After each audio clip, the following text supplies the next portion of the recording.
Hey, welcome to another episode of Cutter One. I am your host, Jay, just Jay, your resident troublemaker and your resident culture warrior.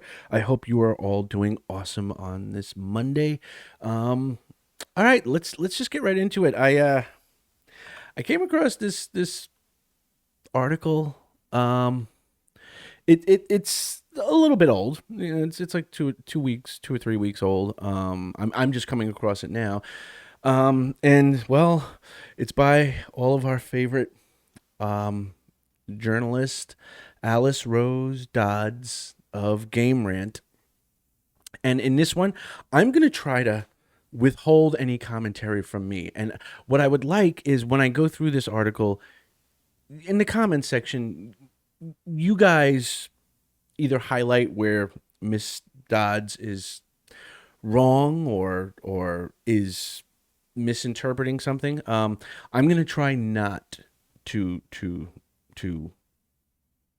rip into her. Okay, so let's get started. And it says, Rings of Power. Why was Morgoth afraid of the elven craftsmith Feanor? How could a lowly elf bring down a mighty Valar? There are many Valar references in the Rings of Power because these almighty godlike beings were crucial in the creation of Middle-earth and the lives of all the people who dwelt there.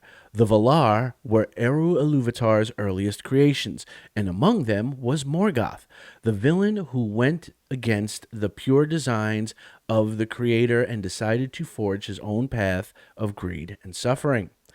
Morgoth envied the children of Ilúvatar, the elves and men, for all that they had been given.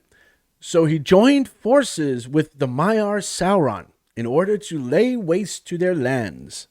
But despite the power of the Valar and the Maiar being the most substantial forces to be reckoned with throughout all of the ages, there was one among the elves whom Melkor feared, Feanor.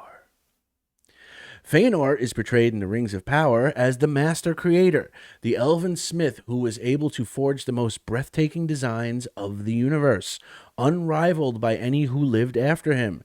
It was he who was responsible for creating the Palantir, which several great leaders would later be corrupted by, as well as the Silmarils, the most treasured jewels of the elven race, which held all the allure of the trees of Valinor within them. It is these jewels that Celebrimbor explains in episode 2 of the Rings of Power series that Morgoth, quote, found so beautiful that after he'd stolen them, for weeks he could do nothing but stare into their depths, unquote. Feanor's works, quote, almost turned the heart of the great foe himself, unquote. And it is thought that when he was finally able to tear himself away from them after seeing his own hideous form reflected back at himself within them, he felt pain ever after. This is just one of the many reasons that a powerful being like Morgoth could fear an unceasing immortal like Feanor. Although it is never told exactly what the Silmarils are made of, it is known that they were a delight that ensnared all who beheld them. But they were also a dangerous thing to covet, and would cause many terrible battles and deaths. When they were stolen by the enemy and later scattered, they caused several brutal conflicts that led up to the War of Wrath, the battle that only Galadriel appears to have survived, as she piles helmets thousands high in the introductory scenes of the show. During this time, Feanor became a source for Melkor to fear, because the elf was so intent on finding the precious gems that he was willing to risk life and limb for them, and was subsequently able to stave off armies of orcs, hundreds of thousands strong, that Melkor created and tasked with defeating the elves and men. Up to this point, Melkor had remained in his ethereal state, more of an essence than a flesh and blood being, like Sauron is for most of the Lord of the Rings movies, hence the challenges in depicting Sauron in physical form during the Amazon series. But Melkor decided to join the fray after Feanor's ruthless defense against his forces, and although Melkor was a Maiar, he sustained an injury that shook him to the core, from Feanor's brother Fingolfin, no less. This was the first time that Morgoth had ever fully realized his own infallibility, and it taught him to be fearful of the wrath of the elves.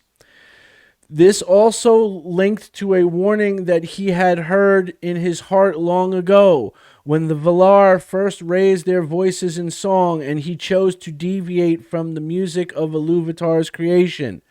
Then he had known that he would one day face his comeuppance for betraying the one who made him, and that his punishment would come from the elves and men of Middle-earth. Thus he feared the wrath of Eru and the banishment that it would bring, and believed that Feanor may be the key to his undoing. He was eventually brought down, leaving Sauron to finish what he started, and at that point he was thrown into the void beyond Mandos. He was thrown into the void beyond Mandos, never to be able to interact with the physical world again.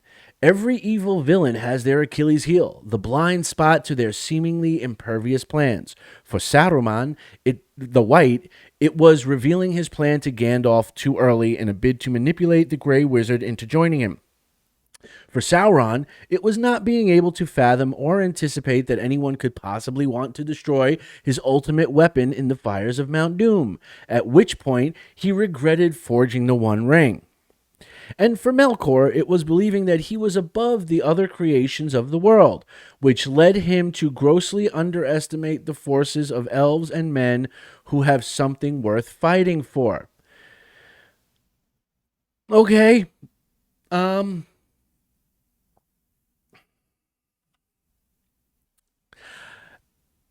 Nope, I'm going to stick to it.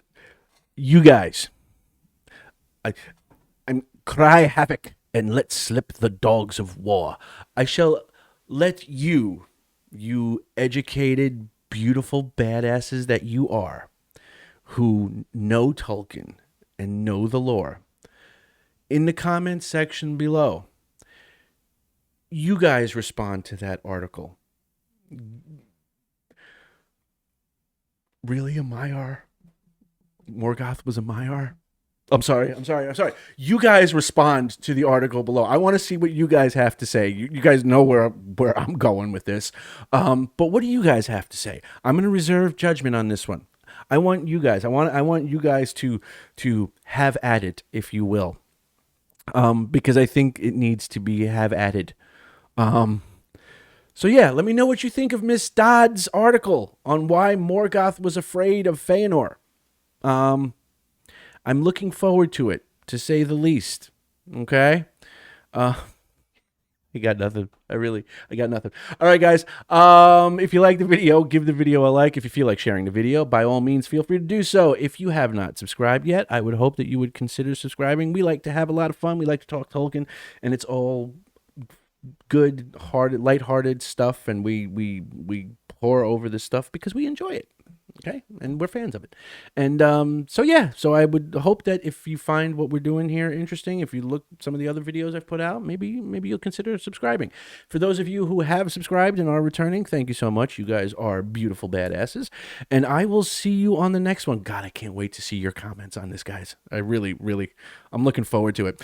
Yeah, I will see you on the next one. Remember, be good, be awesome, be safe, and I will talk to you on the next one. Peace.